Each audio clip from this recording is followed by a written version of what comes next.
श्री महान संस्कृत माध्यमिक विद्यालय में श्री राम जन्म महोत्सव, यहाँ सारा देश और विदेश के अंदर एक उल्लास भरा वातावरण बना हुआ है। और आज अयोध्या में भगवान श्री राम के प्राण प्रतिष्ठा का भव्य आयोजन हो रहा है।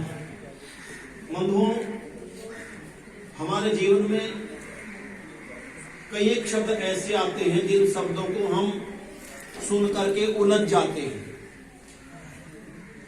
तर्क करना बुरी बात नहीं है, लेकिन कुतर्क करना बहुत बुरी बात होती है। तर्क करते हैं तो मक्खन निकलता है छाछ से, चलती है ना मथनी। वैसे ही जैसे प्राण प्रतिष्ठा की बात है, तो कई लोग, क्योंकि हम वैदिक संस्कृति से जुड़े हुए हैं, तो मुझे भी उलाहना देते हैं, आचार्य जी आपने भी प्राण प्रतिष्ठा कह दी। मेरा एक विचार है कि प्राण प्रतिष्ठा का मतलब ये नहीं कि पत्थर की मूर्ति में जीवन डाल दिया।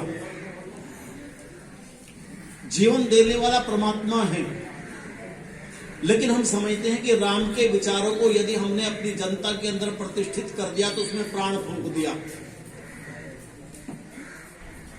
जैसे हम कहते हैं ढोल गंवार पशु और नारी ये सब ताड़न के अधिकारी, इसमें भी हमने विचार नहीं किया। वो इतने मूर्ख व्यक्ति नहीं थे, उन्होंने कहा ढोल और गंवार पशु और नारी। ताड़न का मतलब पीटने से नहीं है, यहाँ ताड़न का मतलब है देखने से। कहते ना मैंने भाई रामवीर जी को ताड़ गया, ये व्यक्ति जो है ना ये कुछ ना कुछ जरूर करेंगे। ये व्यक्ति क्षेत्र में ऐसे आए हैं निकल करके जो छुपे पड़े थे। अब मैंने ताड़ने का मतलब मैंने अनुमान कर लिया है, मैंने अंदाजा लगा दिया है, मैंने देख लिया है। तो क्या जब हम बाजा बजाते हैं ढोल को, उसको ठीक करने की आवाज निकल रही कि नहीं? गंवार व्यक्ति भाई उसको भी रास्ता दिखाओ, पशु को भी ताड़ जाओ, कौन सा पशु कैसा है। अरे स्त्रियों की बात, भाई स्त्रियां जो हैं उनका भी हमें ध्यान रखना चाहिए। तो हर शब्द का विचार अलग होता है। तो मैं समझता हूं आज आदरणीय रामवीर जी हमारे बीच में आए हैं, और जो संभावित हमारी लोकसभा के प्रत्याशी हैं, आपका नाम भी राम से जुड़ा हुआ है,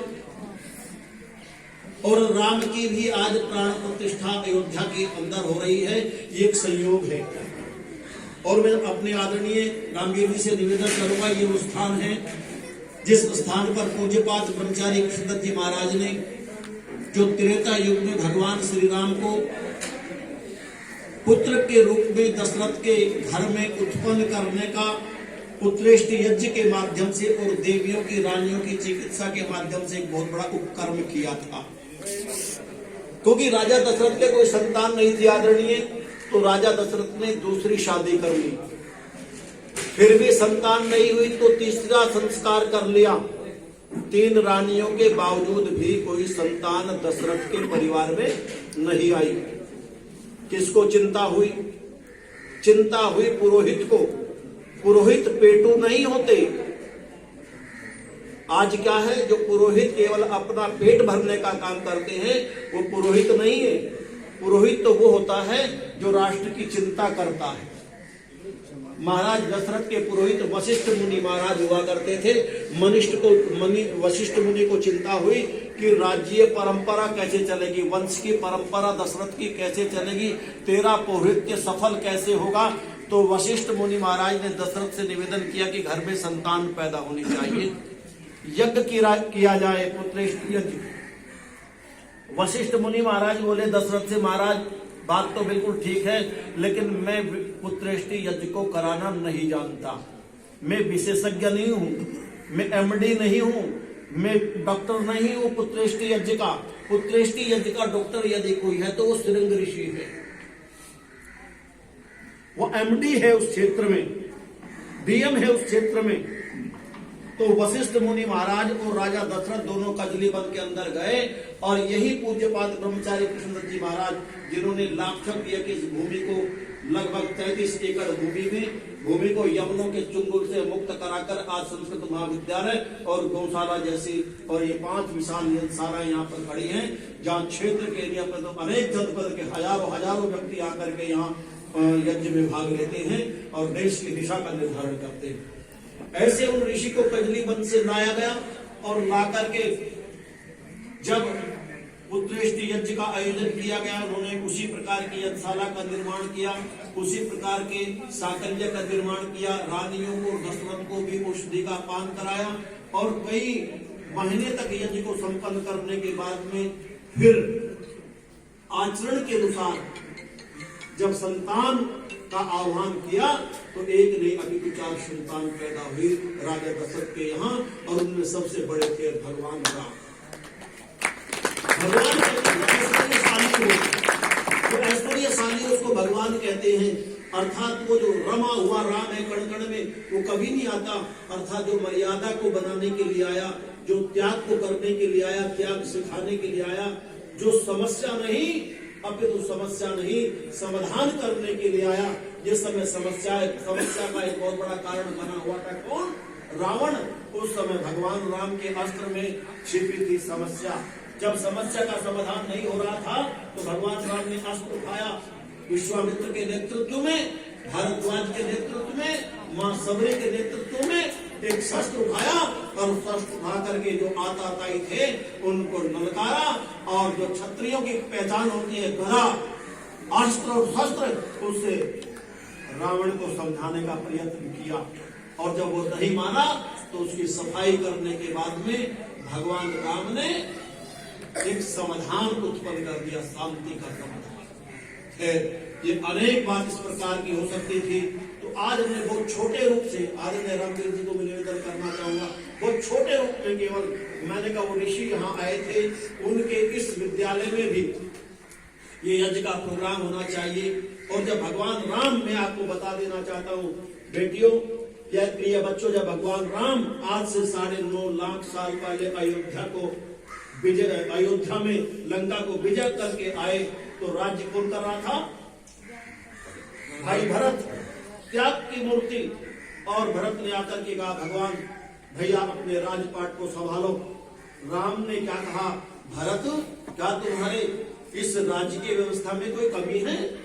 तू भी राज्य कर रहा है, मैं ही तो राज्य कर रहा हूं, लेकिन मेरा अभी जो वातावरण है, मस्तिष्क है, मानस है, वो राज्य करने का नहीं है, क्योंकि मेरा विचार तमोगुणी विचार है।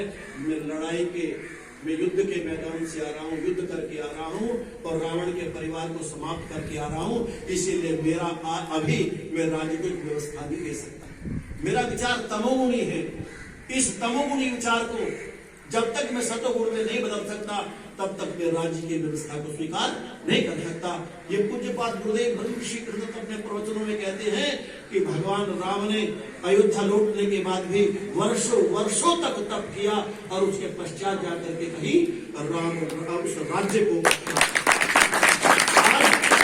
हम राज्य के लिए तो बहुत दूर की बात, एक छोटे से पद के लिए एक दूसरे को अपमानित करते हैं, दूसरे को समाप्त करते हैं। जो पद लाभ के भी नहीं है उनके लिए भी हम मारामारी करते हैं। लेकिन हम मर्यादा, भगवान राम की मर्यादा को स्थापित करने के लिए मैं अधिक चर्चा न करता हुआ रामवीर जी को सुनेंगे, क्योंकि उनके और भी कार्यक्रम रहे होंगे, इसीलिए मैं उनको ज्यादा बांधना नहीं चाहता। उनका बहुत बड़ा क्षेत्र हो गया। आज हम सब लोग यहाँ पर आए, कितने लोग हैं जो प्रतिदिन यज्ञ करते हैं? भगवान राम कभी भी बगैर यज्ञ के भोजन नहीं करते थे। हम संकल्प लेंगे, जब भगवान राम प्रतिदिन यज्ञ करते थे तो आप भी भगवान राम के चरित्र की पूजा करें। चित्र की पूजा तो हो ही जाएगी, चित्र को देख करके चरित्र की पूजा करने का प्रयत्न करें तो रामलला आपके हृदय में स्थापित हो जाएगा। रामलला कहाँ स्थापित होगा? आपके हृदय में स्थापित होगा, आपके मन में स्थापित होगा। और आपके मन के अंदर, आपके हृदय के अंदर रामलला यदि स्थापित हो गए तो दुनिया का कोई आताताई उसको नष्ट नहीं कर सकता। जैसे बाबरी मस्जिद को नष्ट कर दिया, बाबरी मस्जिद को कोई आताताई नष्ट कर सकता है, लेकिन तुम्हारे अंदर राम के विचार को कोई नष्ट नहीं कर सकता। आप जहां भी बैठ जाएंगे वहीं एक भव्य मंदिर का निर्माण। लाक्षागृह पर निर्माण हो जाएगा, अयोध्या में निर्माण हो जाएगा, वहां तो ईंट पत्थर का वो प्रतीक हम बना रहे हैं। लेकिन रामलला का विचार यदि आपके मन के अंदर स्थित हो गया ना, तेरे पूजन को भगवान बना मन मंदिर आलिशान। जो भगवान ने मंदिर बना करके भेजा था, लोगों अपने मंदिर को में राम की स्थापना कर दो, राम को बचा लो, तो ये सारा राज्य राम में हो जाएगा। शब्दों के साथ गांधी जी हमारे बीच में है और हमारा कर्तव्य बनता है कि मैं उनसे निवेदन करूं। उससे पूर्व भाई अंकित जी बैठे जो हमारे विद्यार्थी रहे हैं गुरुकुल के, मैं उनसे निवेदन करूंगा कि पटका पहना करके आप उनका सम्मान करें। आज मैं